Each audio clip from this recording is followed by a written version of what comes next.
ये भारतीय जनता पार्टी मुस्लिम विरोधी नहीं है, ये गरीब विरोधी पार्टी है। क्योंकि आपने जब बुलडोजर चला तो गरीब जूस बेचने वाले पे भी तोड़ा गया, पान बेचने वाले को भी तोड़ा गया और कपड़ा चप्पल जूता बेचने वाले पे भी तोड़ा गया। 2 दिन पहले वहां पर 2 भाइयों के बीच में आपसी तनाव होता है, पत्थरबाजी होता है, दोनों तरफ से आपस में लड़ाई होती है, मारपीट होता है और उसके बाद 2 दिन के बाद बुलडोजर चलता है। तो इसका मतलब है कि सरकार बदले की भावना से राजनीति कर रही है, जो बिल्कुल गलत है, हमारे लिए, आपके लिए और देश के लिए भी गलत है। इसलिए ऐसी सरकार को देश में कोई जरूरत नहीं है। बिना नोटिस के तोड़ा गया, इससे सिद्ध होता है कि सरकार बदले की भावना से कार्रवाई कर रही है। दिल्ली के साथ साथ मध्य प्रदेश में आपने देखा होगा कि यही मामा की सरकार, एक इंसान को दोनों हाथ कट गया है, वो पत्थर नहीं उठा सकता है, लेकिन उस पर आरोप लगता है कि ये भीड़ पर रामनवमी के दिन शोभा यात्रा में पत्थर फेंका, उसको घर तोड़ दिया गया। इसको क्या कहेंगे आप? कह रहे थे कि इतनों दिनों से हम रहते हैं, किसी ने नहीं कहा बांग्लादेशी है, लेकिन जब आपस में लड़ाई हो गई, हमारे ऊपर हमला हो गया, हमारे मस्जिद को तोड़ दिया गया, हमारे मस्जिद में भगवा झंडा फहराने का प्रयास किया, तो उस समय हम बांग्लादेशी हो गए। और उससे पहले जब हमसे वोट मांगने के लिए लोग आते थे, उस समय भारतीय थे। हम किसी मुस्लिम समुदाय ने अगर मंदिर के पास जाकर डीजे बजाया हो और कहा हो कि भारत में रहना होगा, तो नारे तकबीर कहना होगा। क्या कभी किसी मुसलमान को भारत में आपने देखा होगा?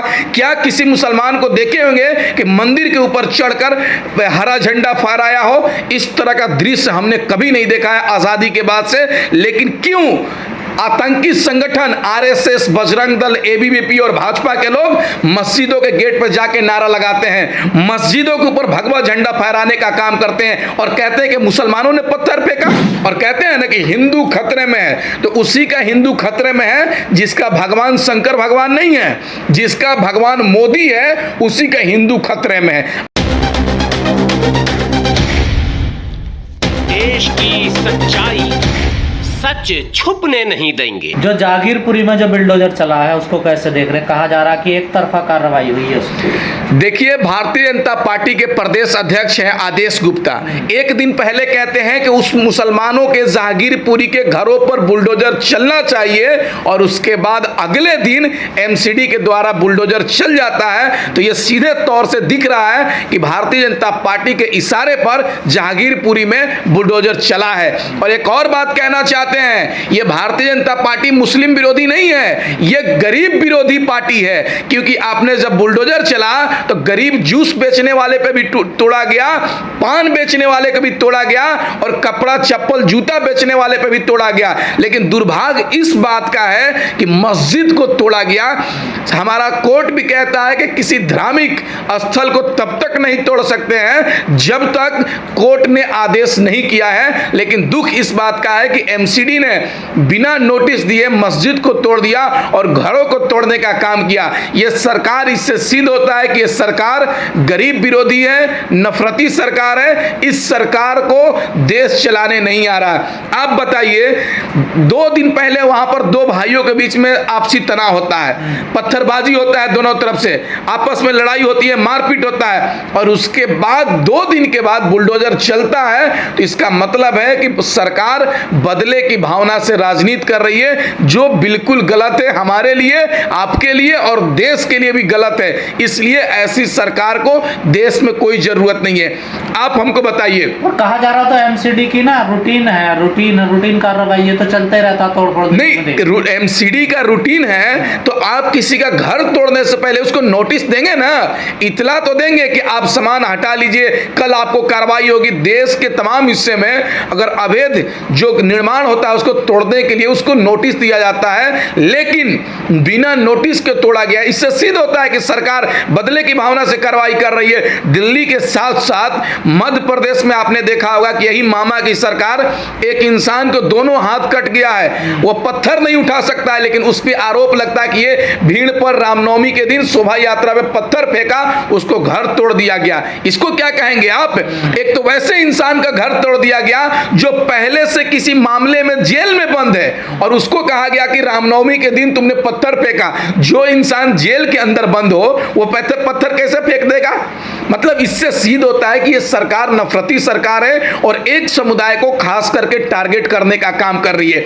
और कुछ लोग कह रहे हैं कि वो बांग्लादेशी हैं, तो मैं भी जहांगीरपुरी में गया और लोगों से बात किया। उन्होंने कहा कि मैं 70 साल से यहाँ रह रहा हूं और जो कह रहे हैं कि बांग्लादेशी है उसी का बाप दादा बांग्लादेशी है, हम बांग्लादेशी नहीं है, ये जहांगीरपुरी के लोग कह रहे हैं। और बात कह रहे थे कि इतनों दिनों से हम रहते हैं, किसी ने नहीं कहा बांग्लादेशी है, लेकिन जब आपस में लड़ाई हो गई, हमारे ऊपर हमला हो गया, हमारे मस्जिद को तोड़ दिया गया, हमारे मस्जिद में भगवा झंडा फहराने का प्रयास किया, तो उस समय हम बांग्लादेशी हो गए। और उससे पहले जब हमसे वोट मांगने के लिए लोग आते थे उस समय भारतीय थे हम।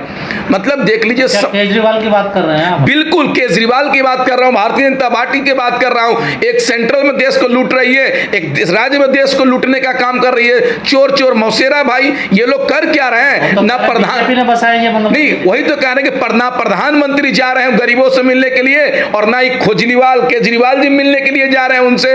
वोट लेने के समय ये वादा करते हैं कि दिल्ली की जनता का विकास करेंगे, मुफ्त पानी देंगे, मुफ्त राशन देंगे, लेकिन जनता, दिल्ली की जनता पर गोली चलेगी, तलवार चलेगा, लाठी चलेंगे, उस समय एक ट्वीट भी नहीं करेंगे, उनसे मिलने भी नहीं जाएंगे। शौकत भाई, लेकिन जो शोभा यात्रा निकाली जाती है किसी भी धार्मिक कार्यक्रम में, तो पत्थर फेंकना कितना जायज समझते हैं आप उसमें? आप सबसे पहली मैं जिम्मेदारी से एक बात कहना चाहता हूं भाई साहब, किसी मुस्लिम समुदाय ने अगर मंदिर के पास जाकर डीजे बजाया हो और कहा हो कि भारत में रहना होगा तो नारे तकबीर कहना होगा, क्या कभी किसी मुसलमान को भारत में आपने देखा होगा? क्या किसी मुसलमान को देखे होंगे कि मंदिर के ऊपर चढ़कर हरा झंडा फहराया हो? इस तरह का दृश्य हमने कभी नहीं देखा है आजादी के बाद से। लेकिन क्यों आतंकी संगठन आरएसएस, बजरंग दल, एबीवीपी और भाजपा के लोग मस्जिदों के गेट पर जाके नारा लगाते हैं, मस्जिदों के ऊपर भगवा झंडा फहराने का काम करते हैं और कहते हैं कि मुसलमानों ने पत्थर फेंका? अरे मुसलमान तो कभी चाहता ही नहीं है, मोहब्बत करता है देश से। इस देश का मुसलमान कभी नहीं चाहता है कि देश में दंगा फसाद, आपस में भाईचारा हो। और एक और बात कहना चाहता हूं भाई साहब, इस देश का हिंदू भी नहीं चाहता कि देश में दंगा फसाद हो। 1% नफरती चिंटू है जो देश का माहौल खराब करना चाहते हैं। आप बताइए हमको, शोभा यात्रा में कितने लोग थे? 500 लोग होंगे, 200 लोग होंगे, लेकिन 5 लोग ही तो मस्जिद पर चढ़ने का प्रयास किए हैं। 195 लोग तो आगे निकल गए, बस 5 लोग ही मस्जिद पर चढ़ने का प्रयास किए। वह नफरती चिंटू है, वो भारतीय जनता पार्टी के दलाल है और देश में नफरत फैलाना चाहते हैं ताकि नफरत फैले और भारतीय जनता पार्टी चुनाव जीते। क्योंकि भाजपा के पास कोई एजेंडा तो है नहीं, इसलिए नफरत के सिवा कुछ करना चाहती नहीं है। उत्तर प्रदेश में इसी तरह बुलडोजर चल रहा है, मध्य प्रदेश में गरीबों को घर तोड़ा जा रहा है, दिल्ली में तोड़ा गया, क्या कोर्ट कहाँ गया है? लेकिन बात समझ में नहीं आती, जब राजस्थान में एक रैली निकलती है तब पथराव होता है, यहाँ शोभा यात्रा निकलती है हिंदुओं की तब पथराव होता है। अगर दलित अपनी शोभा यात्रा निकालते हैं मस्जिद के सामने तो कुछ नहीं होता, जब हिंदू भगवाधारी बजरंग दल वाले शोभा यात्रा या रैली निकालते तब उनके ऊपर पथराव करते हैं आप लोग। नहीं, देखिए आपको बता रहा हूँ, दलित का तुलना इन भगवा गुंडों से नहीं कर सकते हैं। दलित समुदाय के लोग संविधान को मानते हैं, कानून को मानते हैं और बाबा साहब के बताए हुए, जो अंबेडकर साहब के बताए हुए रास्ते पर चलते हैं, काशीराम जी के बताए हुए रास्ते पर चलते हैं और अंबेडकर साहब के बनाए हुए संविधान पे चलते हैं। और इनका तुलना उन भगवा गुंडों से नहीं कर सकते हैं। आप बताइए, अंबेडकर साहब का जयंती निकला, पूरे देश में रैलियों को स्वागत किया गया, इसलिए किया गया कि उस संविधान के तहत चल रहे थे। और आपने कभी दलित को देखा होगा कि मस्जिद पर चढ़कर भगवा झंडा फहराते हुए? किसी दलित भाई को देखे होंगे कि वो कहते हैं कि भारत में रहना होगा तो जय श्री राम कहना होगा, मुल्ला बहन माँ का गाली दिया होगा, इस तरह से कभी दलित को देखे होंगे आप? ये हिंदू भी नहीं है, ये भारतीय जनता पार्टी के दलाल हैं। और कहते हैं ना कि हिंदू खतरे में है, तो उसी का हिंदू खतरे में है जिसका भगवान शंकर भगवान नहीं है, जिसका भगवान मोदी है, उसी का हिंदू खतरे में है। अब बताइए, शर्म की बात है कि 80% जनता को 20% जनता से डराया जा रहा है। और ये लोग हैं कौन? जो सत्ता में बैठे हैं। एक जिम्मेदारी से बात कहना चाहता हूं, देश में 15% मुसलमान है, 20% मान लीजिए अल्पसंख्यक है, 80% बहुसंख्यक है। अगर बहुसंख्यक चाह देगा तो अल्पसंख्यक इस देश में नहीं रह पाएगा। लेकिन कहां नहीं चाहता है, उसको पता है कि देश के अंदर मिलजुल कर ही रह सकते हैं हम। और जो दंगा फसाद कर रहे हैं वो 1% नफरती चिंटू है और उनको पहचानना होगा, हमको भी पहचानना होगा और आपको भी पहचानना होगा और वैसे वैसे लोगों को समाज से निकालकर फेंक देना होगा। आपने देखा होगा कि पत्रकार महिला थी, उनको सम्मान करते हैं, लेकिन उनको शर्म आना चाहिए कि किसी गरीब का घर टूट रहा था तो वो मजे ले रही थी उस पे बैठ के, बुलडोजर पर बैठ के।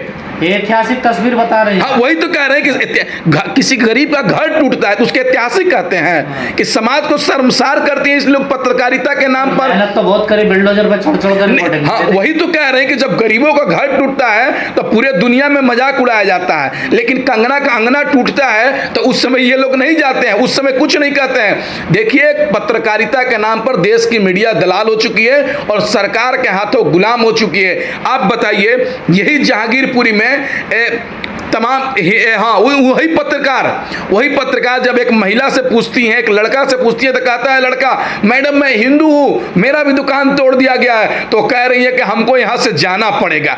आप बताइए, जब हिंदू कह रहा है कि हम लोग भाई भाई मिल के रहते हैं, ये लोग दंगा फसाद करने वाले लोग बाहर से आए हुए हैं, तो इससे क्या सिद्ध होता है कि ये लोग दंगा फसाद करने वाले लोग आरएसएस कार्यालय से आए हैं, भाजपा कार्यालय से आए हैं, एबीवीपी कार्यालय से आए हैं, बजरंग दल के कार्यालय से आए हैं। उस मोहल्ले में और लोग सी ब्लॉक के अलावा बी ब्लॉक है, डी है, ई है, जेड है, सी है और ब्लॉक है ना, वहां के लोग क्यों नहीं आए दंगा करने के लिए? उनको पता है कि हम भाईचारे के साथ रहते हैं। दंगा करने के लिए भाजपा कार्यालय से लोग आते हैं, आरएसएस कार्यालय से आते हैं। और इस देश के दिल्ली के मुसलमानों को भी समझना होगा कि हम जिसको अपना नेता बना रहे हैं वो हमारे दर्द बांटने के लिए नहीं आता। यही पिछले साल दिल्ली में दंगा हुआ, दिल्ली का मुख्यमंत्री कान में रुई डालकर सो जाता है। आज जहांगीरपुरी में लोगों को घर तोड़ा जाता है, मार पीट किया जाता है, आज भी कान में रुई डालकर सो जाता है। हमको ऐसा मुख्यमंत्री नहीं चाहिए जो चुनाव के पहले लंबी लंबी बातें करे और चुनाव के बाद छोटी छोटी बातें करने भी जुबान से बात भी ना निकले। वैसा मुख्यमंत्री हमको नहीं चाहिए।